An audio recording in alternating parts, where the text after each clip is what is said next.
پاکستان ایک ایسا ملک ہے جہاں کسی شہر گاؤں دیہات میں اچھا سکول کالج اور ہسپتال ہو نہ ہو مگر دربار اور مزار ضرور ہوگا۔ مزارات اور دربار سدا بہار کاروبار ہے۔ سٹیل ملز سے لے کر پی آئی اے تک، ریلوے سے لے کر پی ٹی وی تک ہر ادارہ خسارے میں چلتا رہا، مگر مجال ہے جو کبھی مزارات کا بزنس ماند پڑا ہو۔ اس بزنس کو زوال نہیں ہے۔ پنجاب کے بعد سب سے زیادہ مزارات آزاد کشمیر میں ہیں۔ صرف کشمیر کے درباروں اور مزارات کی سالانہ انکم 159.809 ملین روپے ہیں۔ لاہور کے معروف دربار میں صرف جوتے رکھنے کا ٹھیکہ 2 کروڑ روپے پر ہوتا ہے، جبکہ اس ایک دربار کی 25 کروڑ 97 لاکھ 1,569 روپے ریکارڈ انکم ہوئی۔ مزار پیر مکی سالانہ انکم 48 لاکھ روپے، میاں میر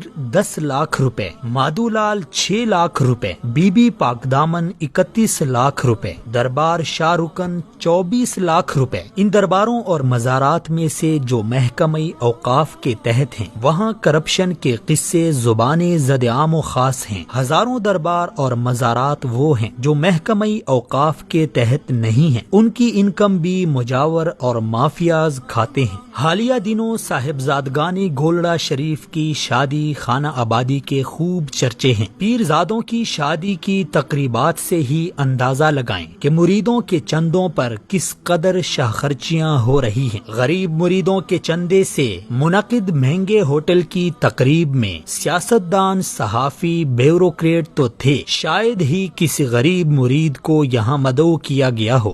ہم کو تو میسر نہیں مٹی کا دیا بھی، گھر پیر کا بجلی کے چراغوں سے ہے روشن۔ سال گزشتہ راول پنڈی کے ایک پیر صاحب کے بیٹے کی شادی میں محتاط اندازے کے مطابق 1 ارب روپے کی فضول خرچی کر دی گئی۔ موصوف کے اسلام آباد کے پوش علاقے میں کئی بنگلے، کئی پیٹرول پمپ اور کئی شادی حال ہیں، اور یہ سب اساسے گدی نشینی کی دین ہیں۔ مریدوں کے خون پسینے کی کمائی سے کھڑا کیا بزنس ہے۔ مستزاد یہ کہ ان درباروں میں وہ شرمناک کام ہو رہے ہیں جس سے انسانیت کا سر شرم سے جھک جاتا ہے۔ انہی درباروں میں بیٹھے جعلی پیر مذہب کی بدنامی اور شرمندگی کا باعث بن جاتے ہیں۔ کچھ عرصہ پہلے نیو ٹی وی کے پروگرام پکار میں انہی درباروں میں سے ایک دربار کے مجاور کرنٹ بابا نے انکشاف کیا کہ وہ اب تک 700 بے اولاد خواتین کے ساتھ ریپ کر چکا ہے۔ ان میں سے ایک 10 سالہ معصوم بچی بھی شامل تھی جسے 2 بار اس درندے نے اپنی ہوس کا نشانہ بنا ڈالا۔ کرنٹ بابا اپنے استاد کا نام سرکٹ بابا بتاتا ہے۔ شاگرد کے شکار کا یہ حال ہے تو استاد کا آپ خود اندازہ لگائیں۔ یہ سب خواتین ان جاہل پیروں اور عاملوں کے پاس